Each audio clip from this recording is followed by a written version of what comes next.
जे बिल आलंय पक्षाकडून नावाची गरज नाहीये, पण तुमची नावं मला या बिलाच्या संदर्भात मला लिहून घेते मी. आता सरकारने या बिलाचा उद्देश व कारण सांगितले आणि हे बिल मागच्या वेळेला संयुक्त समिती समोर गेलं होतं.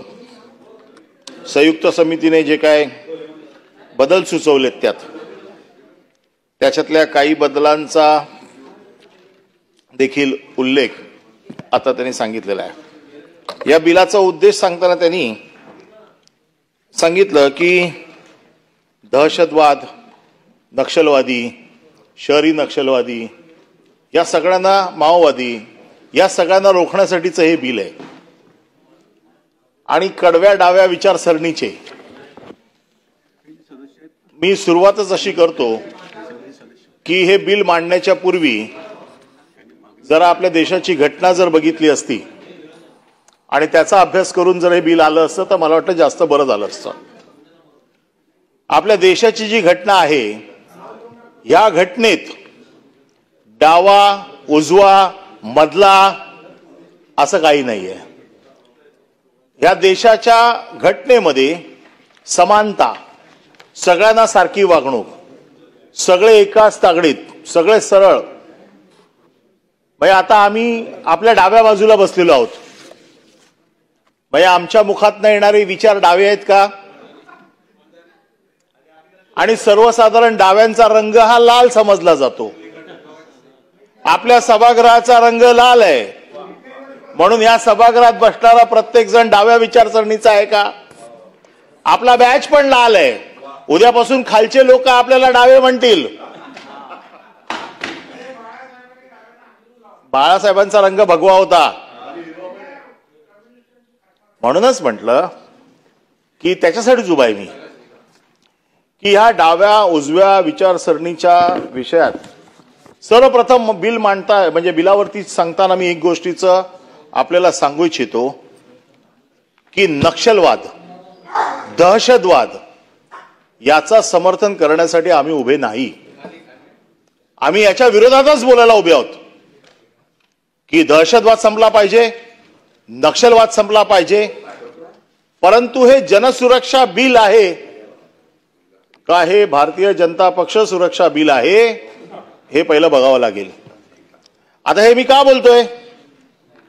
कारण कायदा थोडाफार मी पण अभ्यास केलेला आहे आणि नुसता अभ्यासच नाही केलाय तर कायद्यातल्या उणिवांचे चटके आणि फटके हे दोन्ही मी खाल्लेले आहेत. आणि म्हणून मी हे हक्काने बोलतोय की आज आपल्याकडे दहशतवाद विरोधी किती कायदे आहेत? आपल्याकडे आज जवळजवळ 3 ते 4 कायदे आज दहशतवाद विरोधी आहेत.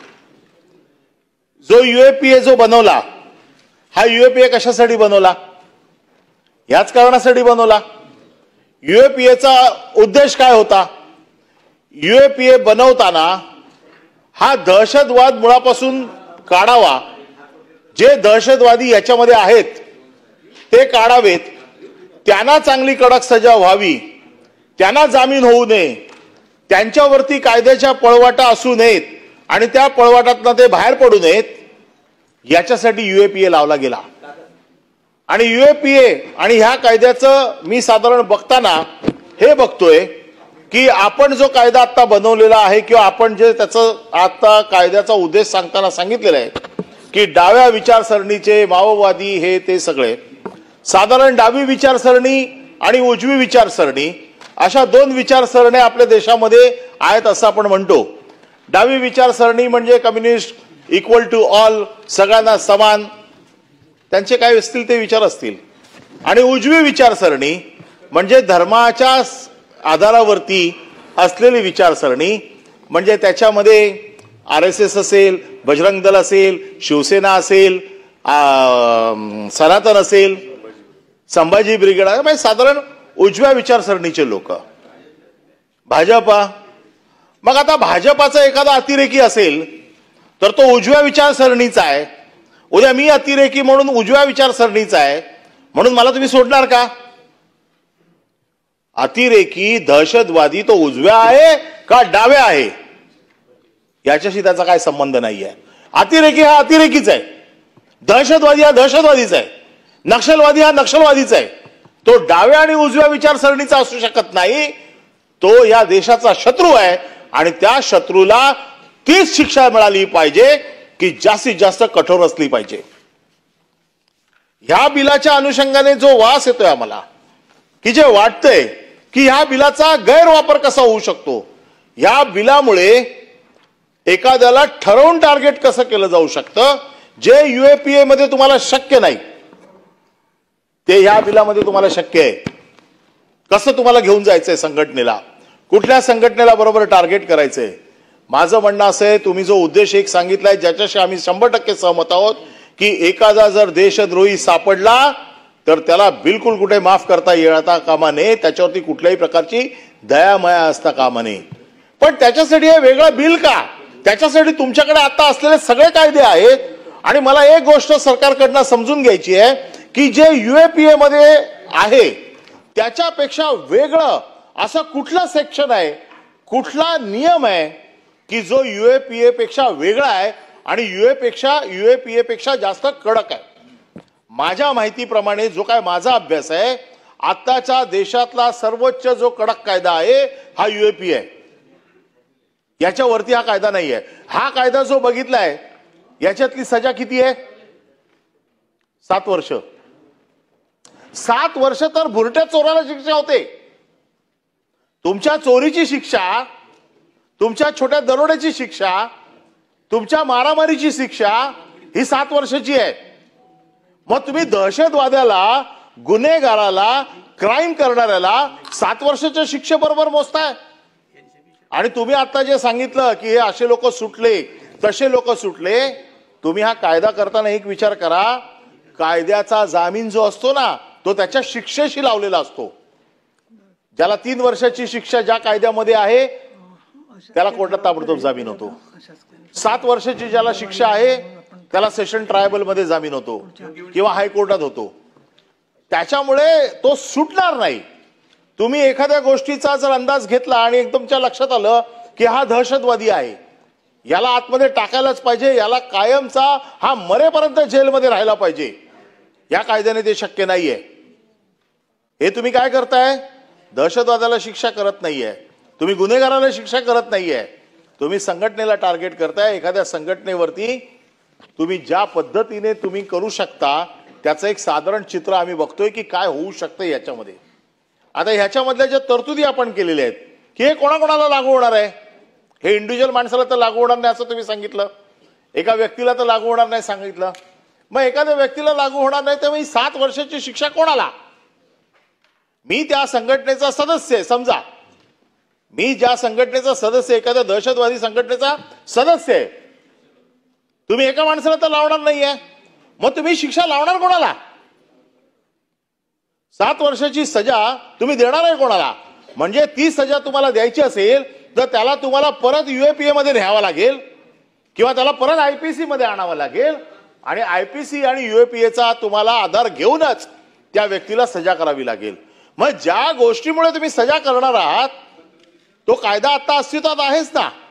पुन्हा एका बाजूने देशाचे गृहमंत्री म्हणतायत की नक्षलवाद आता संपतोच आहे, नक्षलवाद संपवत आलाय, नक्षलवाद जवळपास संपलाच आहे. आणि जर मग नक्षलवाद संपलाय, देशाचे गृहमंत्री सांगतायत की नक्षलवाद संपलाय, तर मग ह्या बिलाचा उद्देश काय? मग हे बिल कशासाठी आणलंय? मग तुम्ही एका बाजूने मान्य करताय की दहशतवाद संपलाय, दुसऱ्या बाजूने तुम्ही बिल आणताय. या बिलाचा उद्देश सांगताना तुम्ही हेच सांगितलंय की नक्षलवादाशी संबंधित, माओवादाशी संबंधित. मग तुमचे गृहमंत्री खरं बोलतायत का? तुम्ही इकडे आणलेल्या बिलाचा आम्हाला विचार करावा लागेल की हे बिल खरं आहे का खोटं आहे, का राजकीय हेतूने प्रेरित आहे? बिल जर तुमचं दहशतवाद्यांच्या विरोधात असेल, माओवाद्यांच्या विरोधात असेल, देशविघातक कृत्यांच्या विरोधात असेल तर आमचं त्याला समर्थन आहे. परंतु त्या बिलाच्या आडून राजकीय अजेंडा जर त्याच्यावरती चालणार असेल तर त्याच्या विरोधात आहे. मी हे का सांगतोय? कारण तुमचा मनी लॉन्ड्रिंग ऍक्ट जो आहे किंवा तुमचे वेगवेगळे कायदे आहेत, पीएमएलए आहे किंवा आहे, याच्यात देखील तुम्ही आता जे म्हटलंय ना की सल्लागार मंडळ, त्यांच्या परवानगीशिवाय हे होत नाही. पीएमएलए ऍक्ट मध्ये 1 कोटीच्या खालची केस पीएमएलए ऍक्ट मध्ये बसत नाही. आता तुम्हाला जर चांगलं माहिती आहे, मला ती पीएमएलए ऍक्ट मध्ये फक्त 23,000वरती आकडा तुम्हीच दिला होता मला. 23,000चं बिल भरलंय, जरा सांभाळून राहा. 23,000 साठी मी 6 दिवस ईडीच्या ऑफिसमध्ये बसून होतो. 23,000 परमिशन कोणी दिली? जॉईंट डायरेक्टरने. एक फक्त कलम त्याच्यामध्ये नियमात टाकून ठेवलं होतं की असं एक्झम्पशन देण्याचा अधिकार हा जॉईंट डायरेक्टरला आहे. आता तुम्ही जे 3 लोक जे सल्लागार मंडळामध्ये बसवलेले आहेत ना, जे सुरुवातीला होते हायकोर्टचे जजेस, नंतर आता काय केलंय, रिटायर्ड जजेस, रिटायर्ड सेशन जजेस आणि सरकारी वकील, हे तिघेही ना तुमच्या हातातलं बावलंय. यांची हिंमत आहे का तुम्हाला सांगायची की हे तुम्ही सांगितलं आम्ही नाही करत म्हणून? त्यांच्या लगेच क्वार्टर्स काढून घ्याल तुम्ही, त्यांचे भत्ते बंद करून टाकाल, गाडीच पाठवणार नाही दुसऱ्या दिवशी. त्याच्यामुळे हे जे मंडळ तुम्ही सांगितलं ना, हे तुमच्या हातातलं बावलंय. तुम्ही सांगितलेली कुठली गोष्ट नाही म्हणायची या मंडळाची हिंमत आहे का? हा, तुम्ही हायकोर्टाचे जजेस जर कंपल्सरी केले असते तर हायकोर्टाच्या जजेसला, सिटिंग जजेसला ही ताकद आहे तुम्हाला नाही म्हणायची. परंतु हे जे रिटायर्ड जजेस आहेत, रिटायर्ड सेशन जजेस आहेत, आणि तिथे रिटायर्ड हायकोर्ट जजेस येण्याचे चान्सेस तर फार कमीच दिसत आहेत. 2च माणसं येतील, तुमचे सरकारी वकील येतील आणि तुमचे सेशनचे रिटायर्ड जजेस येतील, जे असेच बघत असतात काहीतरी काम.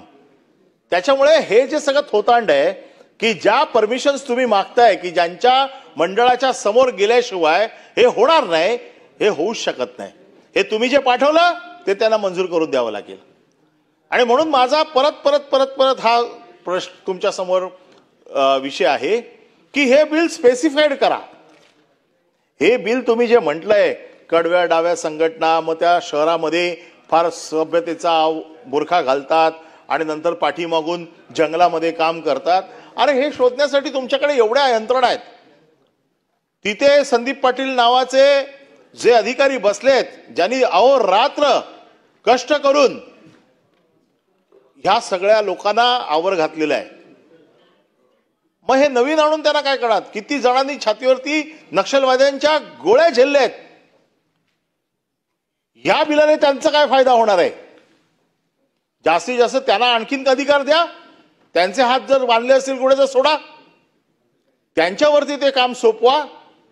परंतु हे बिल आणताना सर्वसाधारण अशी बाहेर चर्चा आहे की डाव्या संघटनांनी यावेळेला लोकसभेला तुम्हाला मतदान केलं नाही, त्याचा राग काढण्यासाठी हे बिल आणलं गेलंय, असं एक साधारण बाहेर चर्चा आहे.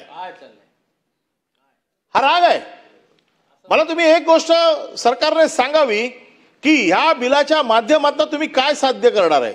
तुम्ही जे सगळं सांगितलं उद्देश, तुम्ही जे सगळा जो काय कारण सांगितली, या सगळ्या कारणांना जर आम्ही त्याच्या पद्धतीने तुमच्याकडे एक एक प्रश्न मांडलेत आता की मला एक तरतूद तुम्ही अशी सांगा जी यूएपीए मध्ये नाहीये आणि ह्या कायद्यामध्ये आहे, ज्या कायद्याचा वापर करून यूएपीए मधनं सुटू शकणाऱ्या माणसाला तुम्ही आयुष्यभर जेलच्या बाहेर येऊ देणार नाही. एक तरतूद सांगा कुठली. तुमच्याकडे तरतूद नाहीये, तुमच्याकडे कुठलं स्पेसिफिक कारण नाहीये. तुम्ही ही जी भाषा वापरली आहे ही ठोकळ भाषा आहे. ही आपण गेले कित्येक वर्ष या सभागृहात वाचतोय. ज्या भाषेचा ठोकळा पद्धतीने उपयोग केला जातो. आता ह्याच्यामध्ये तुम्ही एक शब्द वापरलाय तो वैष्म ना सर, विश्व विश्व. आता किती लोकांना माहिती हा शब्द? या सभागृहातल्या किती लोकांना हा शब्द माहिती आहे? निवासस्थान ना? हा, निवासस्थान. हो, आपल्याला माहिती आहे. आपण तर विद्वान आहात. हे विद्वानांचं सभागृह आहे. पण एक विचारलं म्हणून आपलं उत्तर दिलं. मग साधा शब्द वापरा ना. तुमचं घर जप्त करू, तुमचा वाडा जप्त करू, तुमचं निवासस्थान जप्त करू. अरे असे शब्द टाकायचे की पकडलेल्या माणसाला असं वाटेल की काय झालंय, काय काय जप्त करणार आहेत. ही भाषा कुठली आहे? अगदी सोपं सारळ सरळ बिल आणलं असतं की बाबा दहशतवादी कृत्य करणार. आता माझा साधा विचार, डाव्या संघटना, उजव्या संघटना उजव्या संघटना धर्मावरती आधारित. मग पहलगाममध्ये ज्या लोकांनी हल्ला केला त्यांना तुम्ही सोडणार उजव्या आहेत म्हणून? ते पण धर्माच्या आधारावरती आहेत ना. त्याने आपल्या माणसाला विचारून विचारून हिंदू आहे म्हणून गोळ्या घातल्या ना. मग हे उजव्या विचारसरणीचे लोक ठरतात जे धर्माच्या आधारावरती संघटना चालवतात. मग यांना तुम्ही वेगळा न्याय देणार? मग तुम्ही फक्त डाव्यांसाठी का, उजव्यांसाठी का नाही? डावे आणि उजवे तुम्हाला वेगवेगळ्या करता येणार नाही. या बिलात आमचं बघा, तुमच्या बिलाला समर्थन आम्ही देतोय. कशासाठी देतोय? की दहशतवाद, नक्षलवाद, माओवादांशी संबंधित असलेले लोक एक एक शोधून शोधून काढा आणि त्यांना कायमच्या आतमध्ये टाका. ते मरेपर्यंत सुटले नाही पाहिजेत, याच्यासाठी बिलाला समर्थन आहे. परंतु तुमचं हे जे बिल आहे हे ठराविक उद्देशाने आणलेलं बिल आहे. याच्यामध्ये जी काही तुम्ही रचना केलेली आहे बिलाची, या रचनेतनं तुमचा उद्देश जो तुम्ही आता मांडला तो सिद्ध होत नाहीये. जी सिस्टीम तुम्ही लावलेली आहे ती पूर्ण परिपूर्ण नाही आहे. सिस्टीम सगळ्या तुमच्या हातात ठेवलेल्या सिस्टीम आहेत. कारण मी जे कायदे बघितले, ज्या कायद्यांचा वापर फक्त राजकीय कारणासाठी केला जातो, जसा पीएमएलए मध्ये 15-15 महिने माणसं आतमध्ये ठेवायची आणि ज्या वेळेला सुप्रीम कोर्टात मॅटर जातं त्यावेळेला तुमचा वकील उभा राहतो आणि सांगतो we don't have any objection to release. 15 महिन्यानंतर सांगितलं जातं I don't have any objection to release. अरे त्या माणसाची 15 वर्ष महिने फुकट गेले. त्याच्या आयुष्यातला 15 महिने त्याला जेलमध्ये राहावं लागलं. कठोर संकटाला त्यांना सामोरं जावं लागलं. याची जबाबदारी कोण घेणार? त्याच्या आयुष्यातले 15 महिने तुम्ही खराब करून टाकले, त्याची जबाबदारी कोण घेणार? आणि नंतर मग शेवटी सुप्रीम कोर्टात सांगायचं ठीक आहे सोडून द्या त्याला. उद्देश असा असता कामा नये.